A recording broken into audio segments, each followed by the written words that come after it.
abbaan daraartuu gaggabdee maqaa mana balleessitu.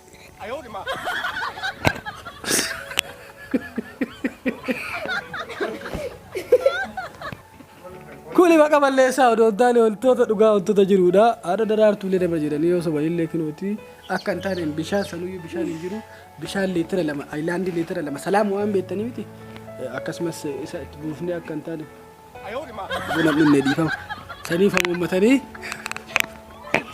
gamanoon abbaan daraartuu waan jedhayyoo qabaatan haadha daraartuu illee waan jedhayyoo qabaatan afaanuma takka illee akka ta'u isaanitti isin dabarsaa gabanumaan gara abbaa daraartuu isin dabarsaa abbaan daraartuu illee waan jedhayyoo qabaatan hafuuraa baafatan.